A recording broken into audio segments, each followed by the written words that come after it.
What's going on, everyone? Welcome to the Progress on Purpose podcast, where we believe in intentional, purposeful living.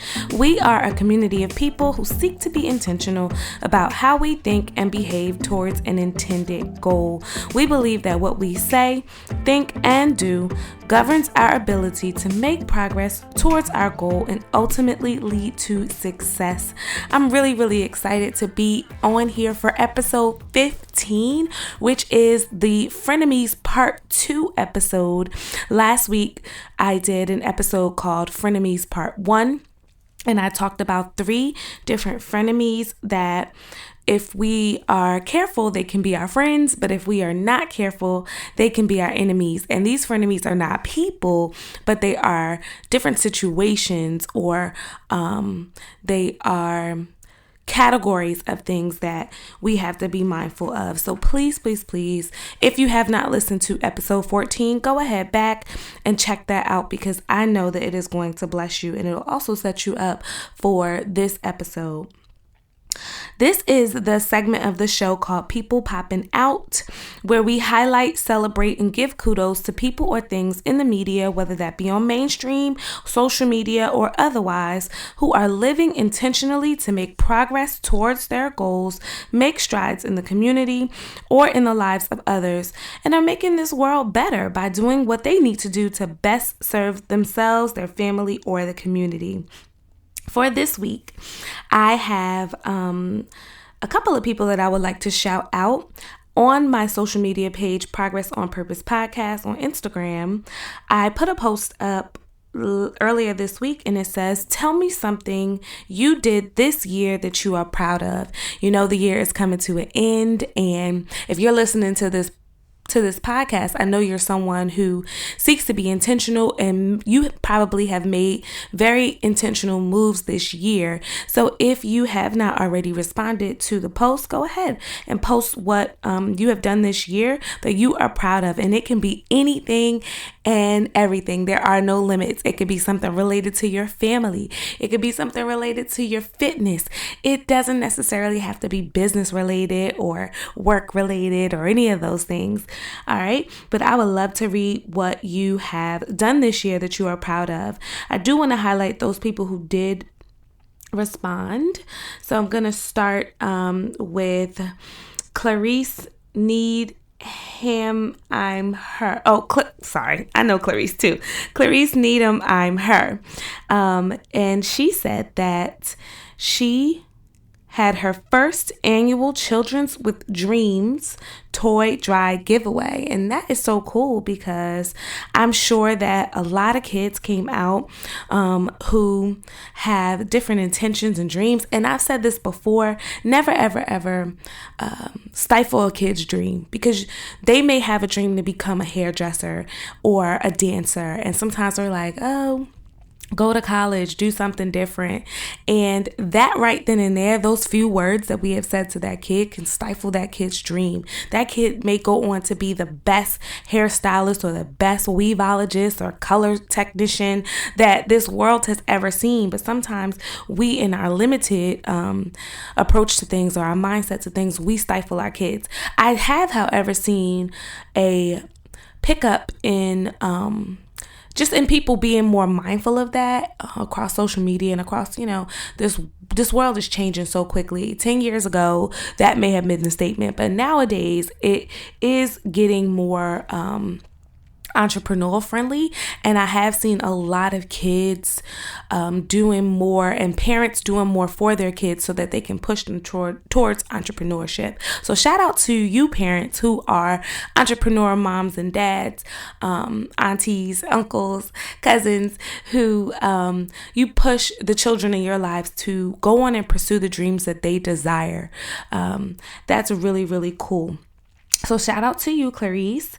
I hope that you continue to have your Children's with Dreams toy drive giveaways year after year. And let me know when the next one is, because I would love to be there. Hashtag successful is right. Congratulations to you.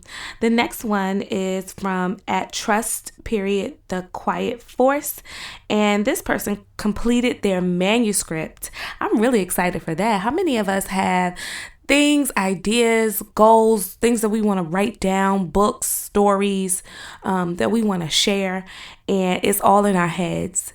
But this person, Trust the Quiet Force, actually completed the manuscript, and I don't know if it's a book, I don't know if it's a story, if it's a novel, but I can't wait to read it. So please share more information about that, because I would love to promote that on this show. At the S. Experience said, I set goals as a new entrepreneur this year as an event planner and podcaster, whoop whoop, and crushed them. I already have 2 events planned for the new year as well. Yes, go ahead, girl. And then she gives us the link to learn how we can be a part. So if you are interested in this person's events, I'm sure she plans great events, or otherwise she wouldn't have 2 new events already planned for the new year. Also, please check out her podcast. Again, that's at the S. Experience. And she's a fellow goal crusher, and I'm sure that she's doing amazing things, and I can't wait to see what you do in the new year. Let's definitely stay connected. The last one is Storycasters at Storycaster. And this person launched their podcast, wore all the hats, had weekly releases, and created weekly content until the series was done. Now, I can attest to the workload that goes into that, being the person who does all of the marketing, all of the sharing, all of the editing for the show, the content creation. It takes a lot. So kudos to you, Storycaster, for putting together a successful podcast, launching it, wearing all of the hats, and then being consistent enough to have weekly releases so that everything can flow smoothly. That is amazing. And please let us listen in, because I can't imagine that it's less than amazing. I know that it's going to be an amazing show. So shout out to you, and shout out to any one of you who you are thinking to yourself, I have a goal that I want to share. Go ahead, and I would love to share it. Again, if you are on Instagram, you can hit me up at Progress on Purpose Podcast. If you're on Facebook, it's the same handle there. And if you're not, send me an email to progressonpurposepodcast@gmail.com. I would love to hear what you were successful at in this year, what you're most proud of, as well as what are some goals that you have for the new year. So that is the end of our Popping Out segment. Again, if you or you know someone who deserves recognition on the show for something that they're doing amazing, please send me a DM or email or hit me up on Facebook so that I can share that information. Let's see, what are some things that I am most proud of this year? This year was a trying year for me, and I know I talked about it in a few episodes. And I say it's trying because there was a lot of transition.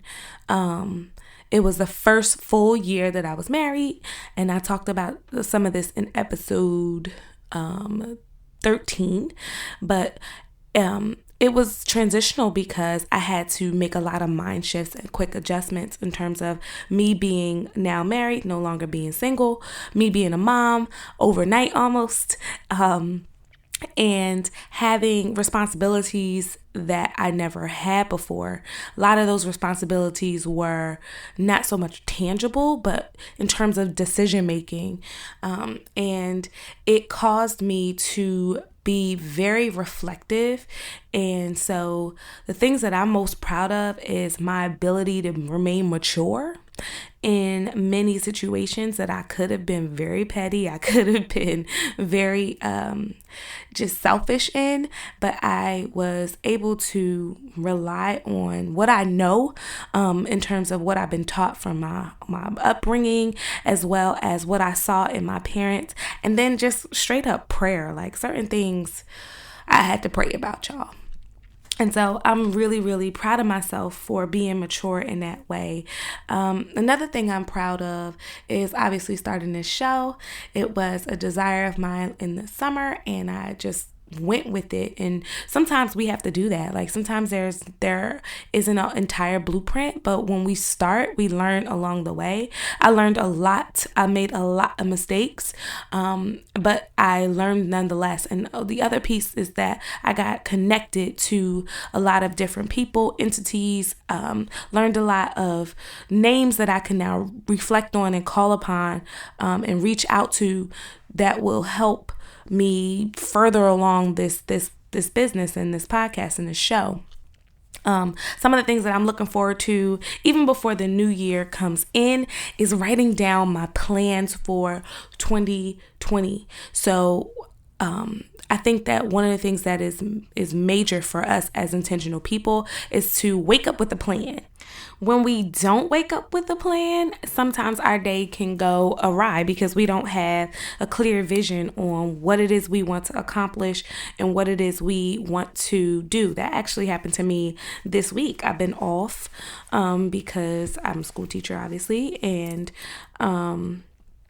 we're out for the new year, and I didn't have a plan, y'all, for certain days. I was like, okay, this day I'm going to relax and this day I'm going to go to the mall. But one of the things that I forgot was some of those days my husband was going to be off. And so he has different ideas and plans that he wanted to do too. And so in my head, where I'm like, okay, I'm going to take some time and I'll plan this out. I'm going to plan that out. I'm going to apply for this and do that. I didn't take into consideration what he may have wanted. And so it kind of made me feel a little restricted when it came to me doing what I wanted to do. But that it was all my fault because I didn't come up with a plan. So I say this, take my advice, come up with a plan. And even come up with a plan the night before or a week in advance or something. Just have a skeleton that if you are someone who you got a lot to do, you need to get certain things accomplished, you want to have that planned out with an approximate time so that you can get those things done. And selfish plug, I do have a daily intentional planning tool that I would like to give to you for free. It is something that I pull out and I use. Matter of fact, when I realized that my day was going crazy, I printed out a couple of sheets and wrote the date on them for each day that I'll be off. And I started scheduling in things that I want to accomplish in that day, leaving time for, time with the family. But there are certain things that I still wanted to get accomplished and I cannot afford to not accomplish those things. So I wrote them down. If you would like me to send you one for free, all you have to do is email me at progressonpurposepodcast@gmail.com, and I will put planner in the subject and I will send you one. Or if you would like to go on Instagram, I have a link in the bio where you can click on the link and say that you want the planning tool and I will send it to you that way. It's free. It's my gift to you. I would love to send it to you. And as I said earlier, this is part 2 of the Frienemies mini-series. It is another solo episode, and I don't plan on being here long, but I do want to share some things with you as you prepare for your New Year's goals and the things that you are setting intentionally, so that you can have a winning season for the rest of your life. I put together a list of 6 frenemies that have dual purpose in our life. If we're not careful, we can find ourselves on the wrong side of the coin. So last week, I talked about 3 frenemies on episode 14. And those were consistency, limits, and fear. Those were the 3. So if you want to hear more about those, go ahead back to episode 14 and listen to those. But let me remind you what a frenemy is. A frenemy refers to a person who has dual properties or purposes. It is an oxymoron that refers to a person with whom one is friendly despite a fundamental dislike or rivalry, or a person who combines the characteristics of a friend and an enemy. So I told you we're not talking about people, but we are talking about different things that can be frenemies. And so this week I have 3 more that I would like to share with you. So here they are. The first one is accountability. Accountability is one of those things that can definitely be a frenemy. It can be a friend because if we are holding ourselves accountable to something, or we have an accountability system where someone else is holding us accountable, then it's easier to get the things and the goals that we have accomplished, right? We have set goals and we can be accountable to someone or some type of system so that they get accomplished. And this is great, right? Because now you can put a system in place where you can be actionable and you can achieve each and every goal that you have set. Accountability, however, can be a frenemy because it can, like I said last week, it can be something where if you are not careful and you are not someone who is consistent, then it can be troublesome for you. You can get annoyed very easily with your accountability partner, or you can find yourself falling off or bringing someone else down. Now, we could talk about this when it comes to things like the gym. Going to the gym. We go by ourselves. We set up this, calendar, and then we say we're going to go to the gym and we're going to work out 5 days a week, and we're gonna drink our water, and we get our cute little water bottle that has the different stops on it that says good morning, and the next stop will say keep hydrating, and the next stop is gonna say you're halfway there. And we get these cute little bottles that tell us all these, that hold us accountable to drinking water. And we got our gym partner, and their job is simply to call us in the morning and make sure we go to the gym and come there with us and do all those things. And that person is dedicated, so hopefully that person is dedicated to the gym already, and so they make a great accountability partner. But us, on the other hand, we may not be as dedicated, or the roles may be reversed. You are the person who is, you're the one who's dedicated, and the person that you are trying to help is not. And so you find yourself in a situation where either you're annoyed with them or they're annoyed with you, and somebody falling off. Somebody's not reaching their goals because there is some annoyance when it comes to being accountable. Accountability it can be synonymous, or not synonymous, but it can be it works well when there is already consistency in place. And so accountability is one of those things where we definitely want to have them. You definitely want to have it in place, but you got to be mindful and you got to know who you are. Are you someone who can be accountable to someone else? Let me say that again. Are you someone who can be accountable to someone else? Or do you work better with your own system? You create a list, you get that list accomplished, and you treat yourself however you want to treat yourself. Everybody doesn't work well with an accountability partner. Some people need an accountability coach, and there are a lot of people out here who profess to be coaches, and they can be that accountability partner for you to make sure that you stay on track. But you definitely want to choose someone who can achieve their own goals, and they're showing progress in the things that they say that they're going to do so that they can help you too. Because if they can't do it for themselves, chances are they really can't do it for you either. The second is another friend of ours, and it's one that, oh God, I got to walk on eggshells with this one, because as women, which a lot of women listen to this show, this can be something that can be seen with dual purposes, okay? And that's our confidence. And as women and men, the goal is to be confident, right? You want to have confidence. Confidence allows you to walk into a room and own that room. It allows you to walk into a space and be the thermostat. You set the temperature. You are the person who, when you walk in the room, people are gravitating towards you because you have just an aura about you that oozes confidence. It is what allows you to put yourself in places and positions that others desire to be in. Confidence is that thing that really, if you're someone who's looking for someone in a relationship, you're looking for them to be confident as a person, right? You're looking for them to have confidence when they walk, when they get dressed up. It is that thing that we all desire to have. It shows that we have high self-esteem. It shows that we love ourselves.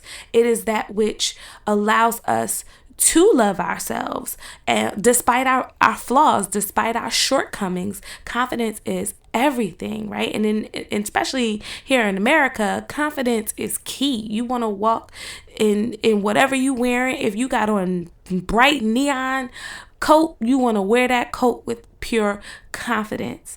However, confidence can be a frenemy because sometimes you find yourself being a little overconfident, right? And we could think about some people that we either know or have seen in mainstream media who are overconfident, and it leads to this notion of having a chip on your shoulder or ego, and lacking humility. And so that can be a problem because that's a turnoff to people, right? To not have a sense of humility about, who you are or what you do. And so confidence is great because it allows you to walk into the room and own that room. But even in that room, you still want to show that you are humble, that you're grateful to be in that space. And what are some things that help keep us grateful? Well, I could think of one. It's remembering where we came from, remembering who we are, remembering whose we are, remembering that we did not get there by ourselves, remembering that there are people and situations that have allowed us to be the people that we are and the persons that we can become, right? It's the people that have gone before us, our ancestors, our aunts, our cousins, our aunties, our parents, who have paved the way in one way, shape, or another for us. That helps to keep us humble. Okay. So we want to make sure that we are confident. Don't lose your confidence, but don't allow your confidence to prevent you from being humble, right? And some of us, sometimes we find ourselves in situations where we need to eat a little humble pie. I know for me, that is something that that's another thing that I had to learn this year, like be humble. Be humble about the things that you have. Be humble about the things that you have amassed and created and acquired. I graduated this year with my second master's degree, and if I wasn't careful, I could pull that to my head. But I remember I had to bust my butt for that degree. I had to pay for that degree. It kept me humble. Even with the degree, there are still some doors that won't open for me right away. That keeps me humble. Even with the degree, there are still people whose lives I have to continue to, or I have the responsibility now to impact. That keeps me humble. And so we got to remember, it's great to be confident. Confidence will get you in the room. It'll get you in that interview. It's going to get you there. But usually in an interview, one of the questions that they ask you is to name a situation where you had to, where it was falling down in some way, shape, or form, and you had to create the opportunity to build it back up. Or they may say, name a weakness that you have. And they're looking for that humble side of you. They're not looking for you to say, oh, that's never happened, right? They're looking for us to show some humanity and humility. All right. And the last one is feedback. Feedback. Oh, yes. Feedback can be a great tool. As an educator, one of the things that we do very often is not just give feedback to our students, but we also seek feedback from our superiors or our counterparts as educators, from other people, right? We want to know how we did in this lesson. How did this lesson transpire? And we have like an evaluation tool that we can use to measure the success of the lesson or the failure of the lesson, right? Feedback is a great tool because it allows you to reflect on what it is that went well and something that did not go so well. And as we're thinking about our goals for 2020 and what we want to see, it's so important to seek out feedback.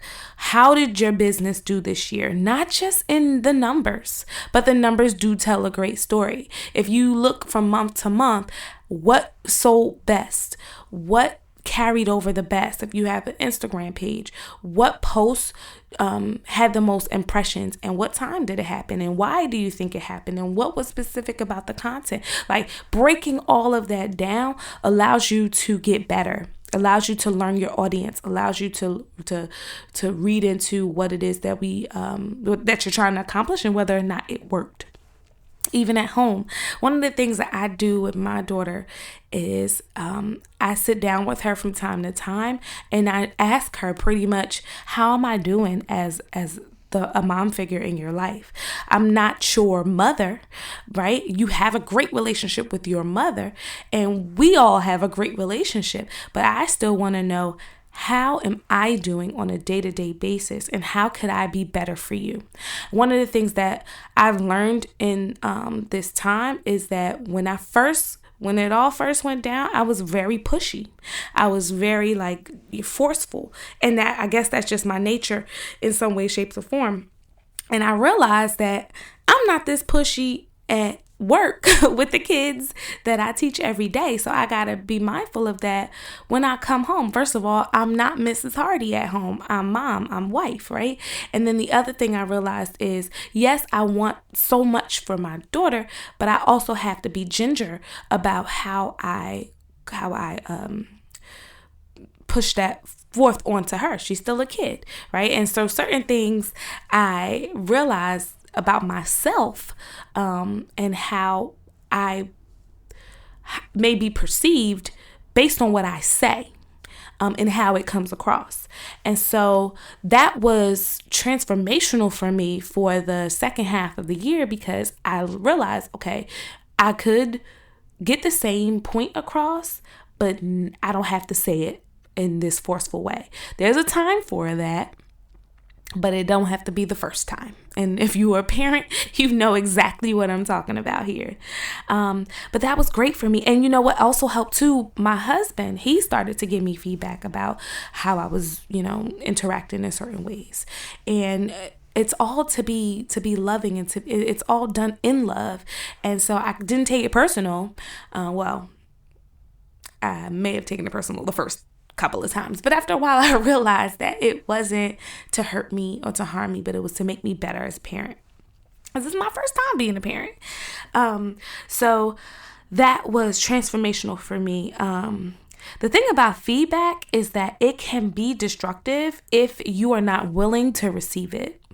And so you got to do a self-check here to make sure that if someone is giving you feedback, especially if it's someone that you trust or someone that you know has been where you are before, you want to be mindful about your reaction and your response to how feedback is given to you. The other piece is, if it is coming from the wrong person, it can be destructive, right? So if that person is someone who you can't trust, has never been there before, don't know, they just based on all of their feedback based on opinions, insert person that may be single and you're married, or vice versa, it's hard to take feedback from them because they don't know. They have not been there before. And so it's imperative to be mindful about who you're receiving your feedback from, as well as how you are receiving your feedback. And one of the things that I learned in the education system is we do these kind of like peer analysis from time to time, and we have to put our initials next to the feedback that we're given. And so when you get your own report back, you could say, based on who's saying what, you know how to receive it. and of course it's subjective and it's up to your discretion, but it still helps. You got the feedback, but now you got to see, is this for me, or was this a blanket, statement, or was this person trying to be shady when they said this, or whatever the case is. So all of that is very, very, very important. So as a recap, the 3 Frienemies that we talked about today are accountability, ego or confidence, and feedback. Please go back and listen to episode 14 where I talked about fear, limits, and consistency. So all 6 of those things, and I'm sure we could come up with a list of 6 more, are frenemies that if we are not careful, they can be our enemies. And if we are careful, they can definitely work in our favor. Thank you so much for listening to today's show.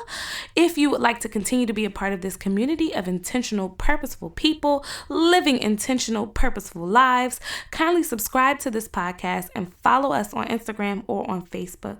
It's easy to subscribe. Some people are telling me, I don't know how to subscribe. Where you are listening, there's a subscribe button or a follow button. Just click on that button and join our community. Please also share this podcast with others by hitting the share button on your listening platform. Today's show was too good to keep to yourself. Let's continue to grow together. I love you guys, and I admonish you to keep making progress on purpose through intentional, purposeful living.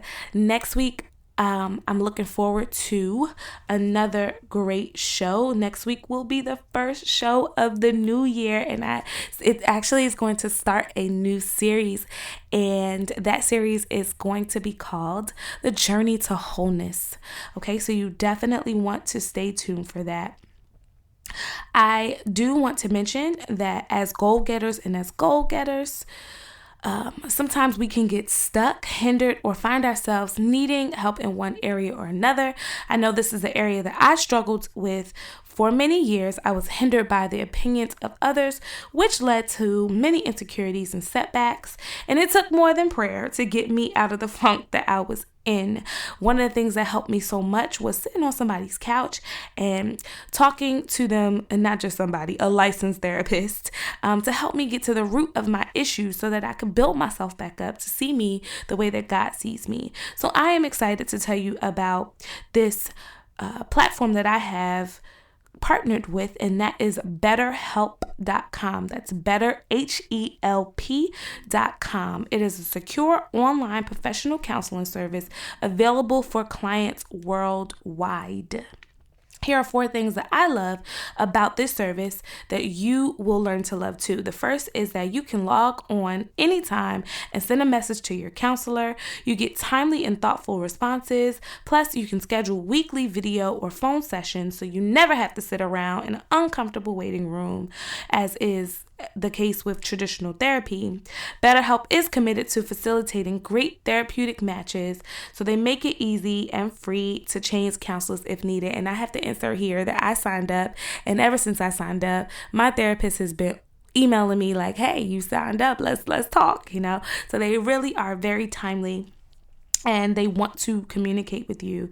And so if you are someone who is interested in this service, maybe you're looking for a counselor, and this could be for individual counseling, couples counseling, or even teen counseling, there is someone for you.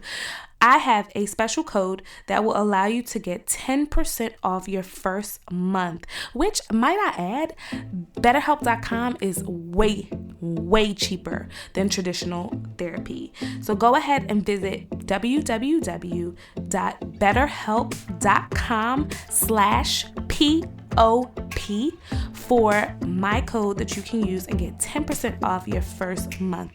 That's betterhelp.com/POP. One more time, betterhelp.com/POP. Happy New Year and have a great week. Can't wait to see you in 2020.